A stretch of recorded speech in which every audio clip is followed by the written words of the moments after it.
Welcome to another GCBASIC demonstration. This is an incredible video. It's going to do something spectacular. So look, I got an email a few days ago. Someone said, can GCBASIC support Proton PicBasic? The answer is, I'm going to show you what it can do, which is something incredible. Okay, so let me go straight out to the IDE. This is the GCBASIC IDE, and I have installed some converters. These converters existed, I just didn't ship them. So they're in a local folder called local projects, and I put a couple of files inside of this folder. And this folder looks like this. It doesn't really matter, but I'll come back to that once we've actually used it. So what I'm going to do, I'm just going to open up this file here, which is that's not the project file at all. I'm going to open up this Proton to GCB project file. I'm going to put that inside the IDE and show you what's in there. Inside of there is an example, and it's for a 16F15355, 32 megahertz, and I was given a sample 2 file by David. Let's have a look at that. Sample 2. I'll put that in the desktop here. And to be quite frank, it's a piece of code.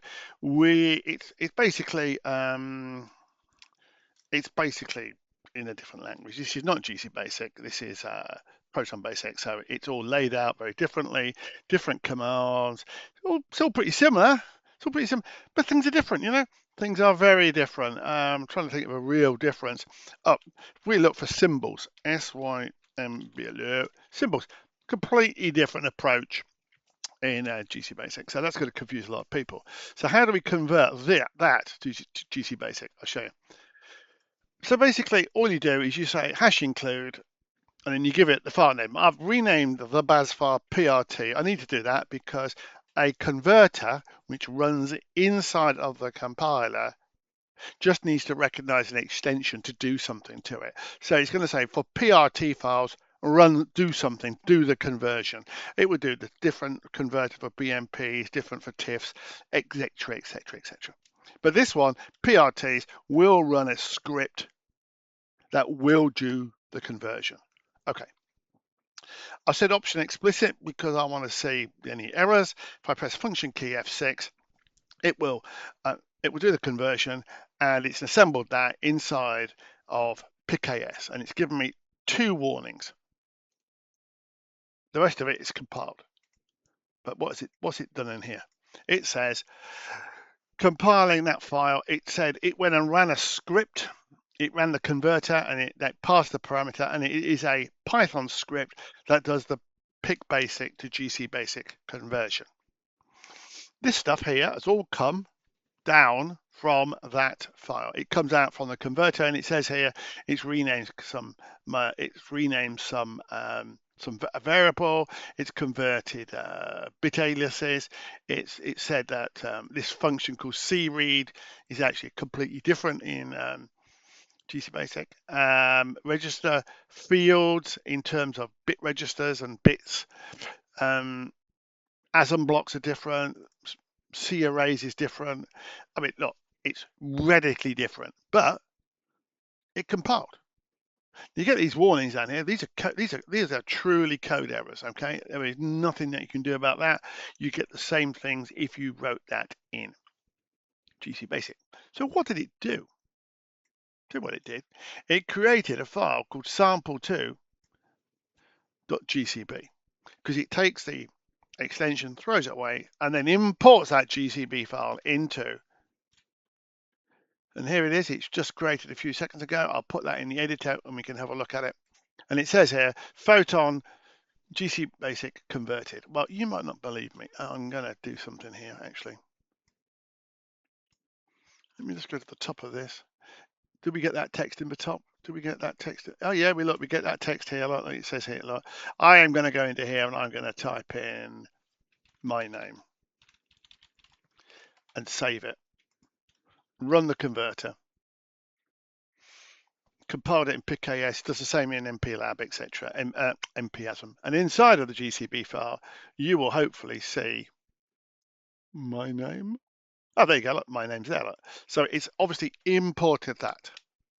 And what it does, it creates a whole program that's compilable. Now, you don't need the Proton Basic file, this file over here anymore, because to be quite frank, you can just take the output, come to the top, logically put it somewhere nice, get rid of that import, include, and just now you can just compile it on its own. You can just sort of edit this as you see fit. Now it says in here, because that's a bug. Look at that. Look.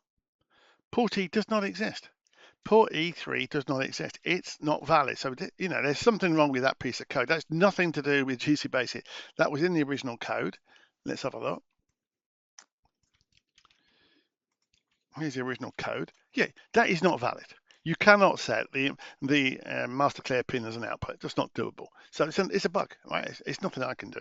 Function F6, recompile, and I get the same sort of warnings in here about it can't set pins automatically, and that this comparison will fail. Okay, if the value, and that's because they're not defining the variables correctly. Not my problem. But the rest of this has been converted. So it's converted the format of binary to the correct formats. It's set up all these auxiliaries correctly in terms of all the constants. It's done this correctly. Some of these have bits in them and all sorts of strange names.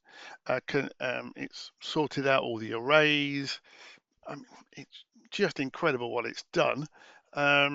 So here that would have been an array format, and that would just been a complete mess. But it sort of works now. Because the original code had the transmit cycle halfway down the program, which I don't do. I put it in the same place. I would have it all at the top. It says here, look, it's declared the baud rate as 99600. What did GC? Oh, we can do it like this, side by side.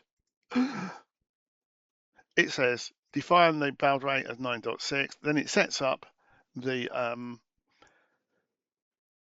hardware serial USART in here. That's fine.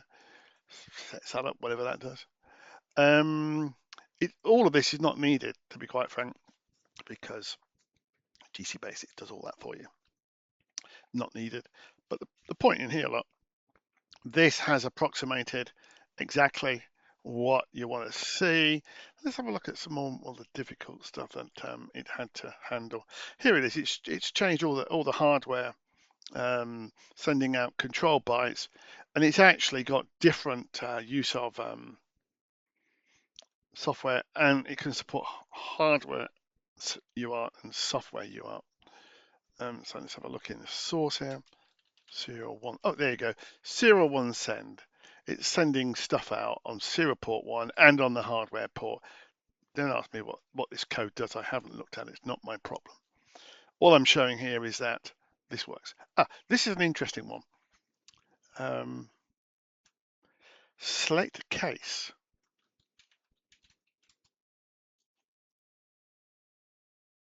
There was special select case problems. The differences between the languages are immense in this particular. Here, control byte. No, I'm sorry about this. Trying to find the actual error. Not an error. It's just a different control byte. Let me just do a search for greater than 99. Come over here.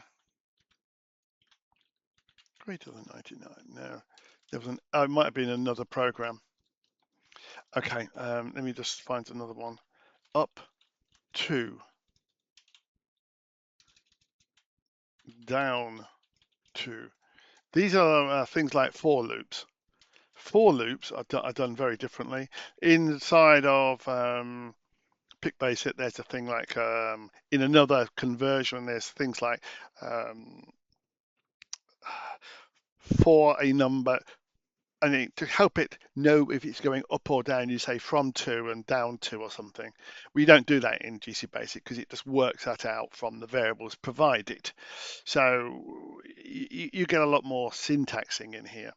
That case looks good, but there are cases that will have been corrected. And if you look in here, you can type in review, and it says, right, you need to review the use of this array, review this approximation. This is an approximation of the use of hardware serial. Oh, there's only 2 reviews on this, so that's not too bad.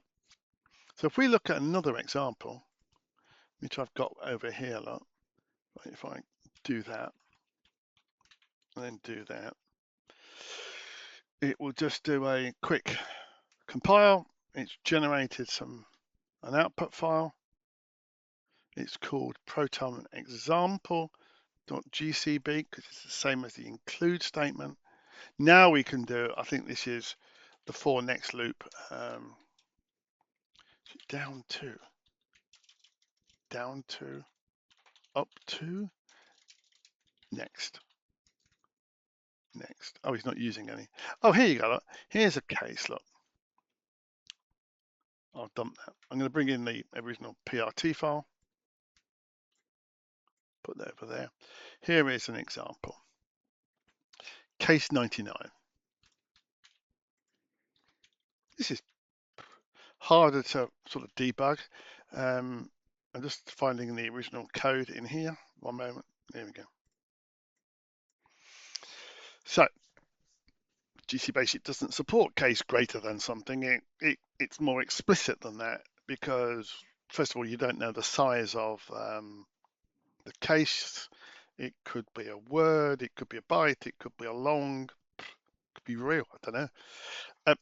So we have to say if it's between a value, and the converter automatically figures that out. And there were other cases in here where things just went awry. For instance, in PicBasic, you've got some very nice EEPROM stuff or EEPROM stuff that's been converted and just gets expanded by the process here. So let's have a look at this.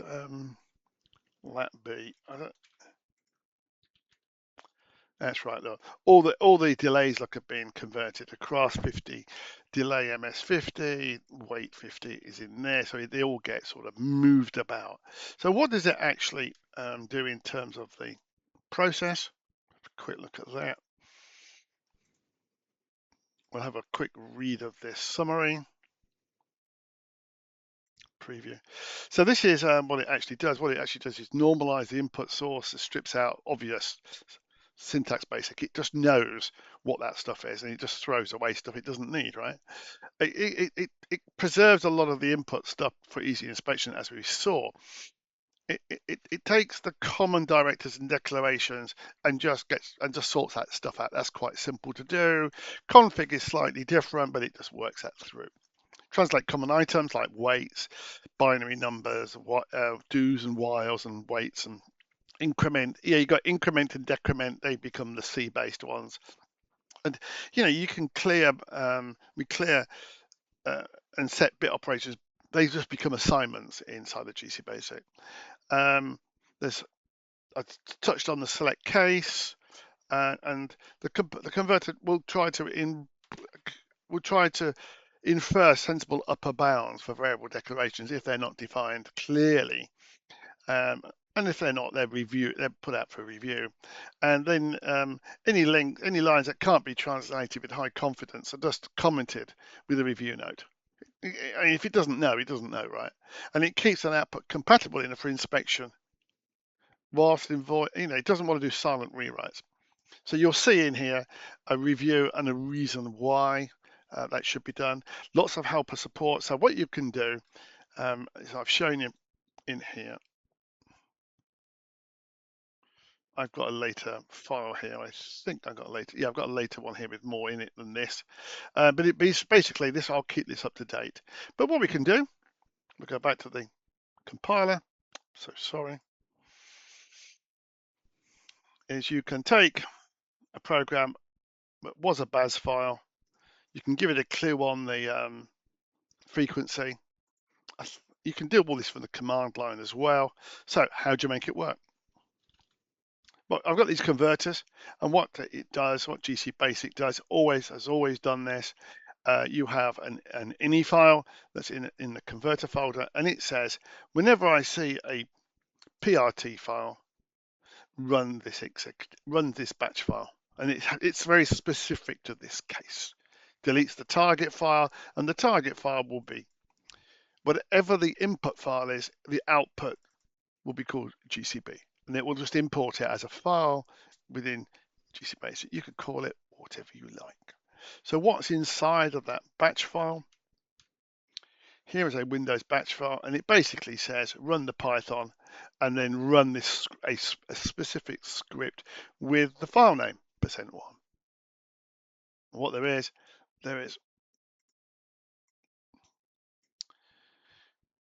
a file. It's essentially a it's just a lump of Python that just goes through, and you can change this to your heart's content. You can use whatever you like to edit this. I don't really care, but it is available. So what we've got is let me just put that at the top there. What we've got is a PicBasic to GCBASIC conversion.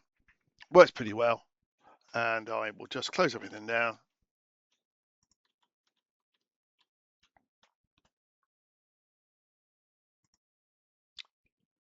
Enjoy.